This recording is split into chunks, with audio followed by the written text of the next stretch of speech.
Kwa hivyo kuna kitu ambacho tumekiona hapa kwenye kitabu cha Ufunuo mlango wa 16 kuanzia mstari wa 13 ya kwamba kwenye vita ya Armageddon, ile vita ya tatu ya ulimwengu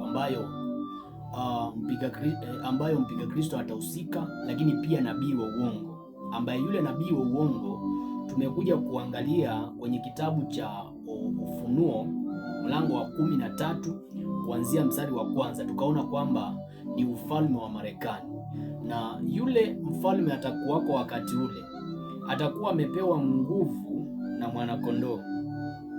Atakuwa amepewa, sio mwanakondoo, atakuwa amepewa nguvu na yule mnyama, ambaye yule mnyama ni mpiga Kristo, na atakuwa ametoa nguvu kwa yule joka.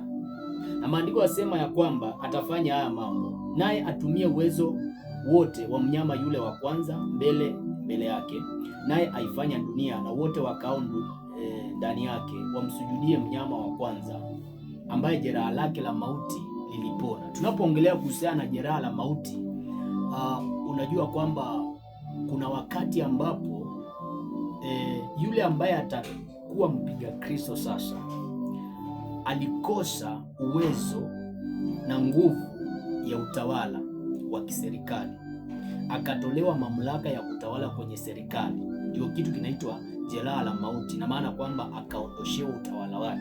Maandiko yasema naye afanye ishara kubwa, hata kufanya moto kushuka kutoka mbinguni uje juu ya nchi mbele ya wanadamu.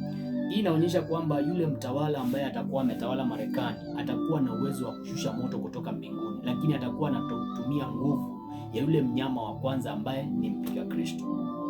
Bwana Yesu asifiwe sana. Sasa huyu nabii wa uongo ambaye ni utawala ama ufalme wa Marekani watakusanywa kwenye ile vita ya Armageddon ambao imetajwa kwenye kitabu cha Ufunuo 16 na mstari wa 13 kushuka pale.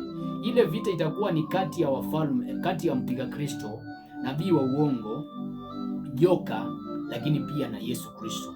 Na maandiko yasema kwamba watashindwa kwenye hiyo vita, na wakishindwa kwenye hiyo vita, kile kitatokea ni hiki. Nataka tusome kwenye kile kitabu cha Ufunuo mlango wa 19. Hapo ndio mlango wa 19, tuanzie mstari wa 17. Maandiko yasema hivi: kisha nikaona malaika mmoja amesimama katika jua, akalia kwa sauti kuu, akiwaambia ndege wote warukao katikati ya mbingu, njooni mkutane na karamu ya Mungu iliyo kuu, mpate kula nyama za wafalme na nyama ya majemadari na nyama ya watu hodari na nyama ya farasi na ya watu wapandao na nyama za watu wote, waungwana kwa watumwa, wadogo kwa wakubwa. Huyu ni malaika ambaye atatumwa na Yesu kwamba akuja atangazie ndege, maana kutakuwa na vita kati ya Yesu na mpiga Kristo, lakini pia nabii wa uongo na joka. Na maandiko yasema kwamba yule malaika atapiga kelele kubwa akisema kwamba kujeni enyi wanyama mkule nyama ya wafalme. Tunapoongelea kuhusiana na mfalme, tunaongelea kuhusiana na huyu mpiga Kristo, tunaongelea kuhusiana na huyu nabii wa uongo ambaye ni mfalme, ambaye atakuwa ni mfalme wa Marekani wakati ule. Na yule malaika atawakusanya ndege ili wakuje kula nyama za wafalme, maana wale wafalme wote wataangamizwa na mpiga Kristo, wataangamizwa na Yesu Kristo ama mwanakondoo. Ndio maana maandiko yasema, kisha nikamwona huyo mnyama na wafalme wa nchi na majeshi yao wamekutana kufanya vita na yeye aketie juu ya farasi yule, tena na majeshi yake. Kumbuka kwamba kule nyuma kidogo utaona kwamba Yesu ameshuka, na anaposhuka ameshuka ili kuja kuweka utawala wake hapa duniani, lakini anaposhuka anapata kwamba mpiga Kristo ndiye ametawala na wafalme wengine. Lakini ukumbuke tumesoma kwenye kitabu cha Ufunuo mlango wa 16 kuanzia 13 kwamba yule joka kwamba kuna maroho zinazofanana na vyura ambazo zilikusanya wafalme ili wapigane na Yesu. Bwana Yesu asifiwe sana. Maandiko yasema kwamba yule mnyama akakamatwa. 19 nasema, kisha nikamwona yule mnyama na wafalme wa nchi na majeshi yao wamekutana kufanya vita na yeye aketie juu ya farasi yule, tena na majeshi yake. Kwa hivyo kile ambacho kinaelezewa hapa ni kwamba mpiga Kristo atakapoona kwamba Yesu amekuja kutawala hapa duniani, watatoka ili kupigana na Yesu.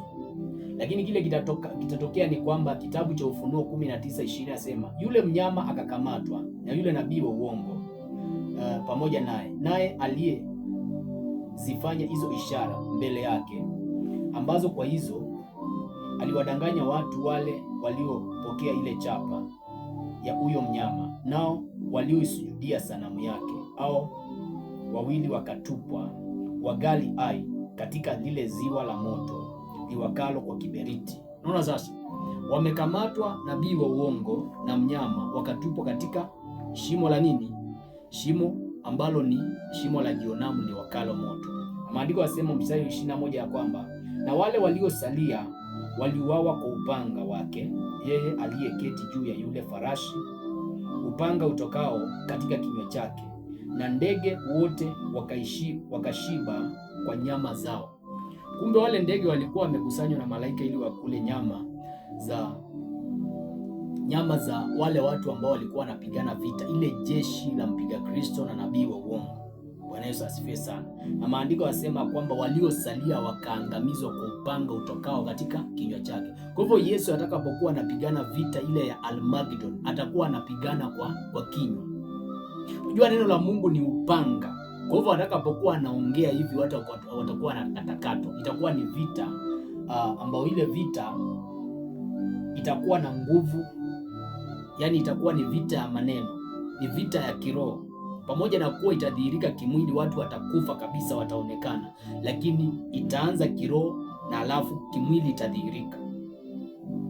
Bwana Yesu asifiwe sana. Utaona majeshi watakuwa naanguka, tunaona mtu amekatwa, ameanguka. Inatokea spiritually, lakini physically inaonekana, inadhihirika. Ndio maana ndege watatokea na watakula nyama za watu. Bwana Yesu asifiwe sana. Haleluya. Kwa hivyo haya ndio mambo ambayo yatatokea wakati wa vita ya Armageddon. Na baada ya ile vita kuisha, kuna mambo ambayo yatafuata. Lakini kabla sijasema yale mambo, kuna vitu ambavyo nilisahau kwenye somo la mpiga Kristo ambazo nataka nizirejelee. Kuna vitu ambazo nilisahau kwenye somo ya mpiga Kristo. Kwenye kile kitabu cha Ufunuo mlango wa 18 na mstari wa kitabu cha Ufunuo 18 mstari wa 9, 15, 25. Maandiko yasema ya kwamba nao wafanyabiashara wa nchi wanalia na kuomboleza, kwa maana biashara zao haziendi tena. Kumbuka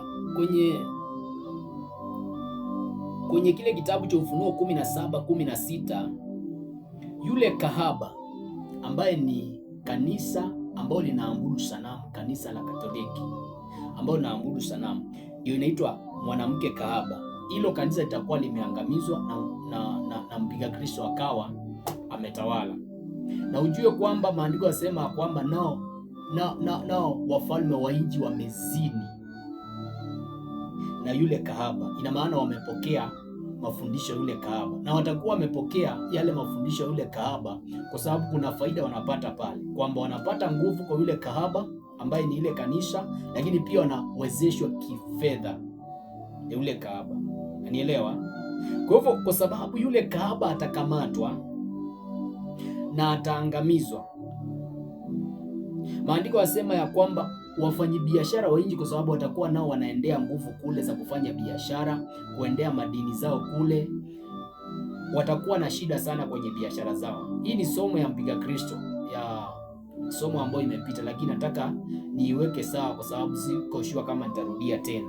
Utasoma kwa wakati wa kitabu cha Ufunuo 18 kuanzia mstari wa 9, 15, 23 ndio uone vile ambavyo wafanyabiashara watakuwa na shida kwa sababu biashara zao zitakuwa ziendi tena. Maandiko yasema ya kwamba watakuwa hawana mtu wa kuuzia biashara zao biashara zao tena, ndoa zao zitaharibika. Ndio maana maandiko yasema ya kwamba hataonekana mtu yoyote ambaye ndoa yake imesimama. Mambo mengi tu yametajwa pale.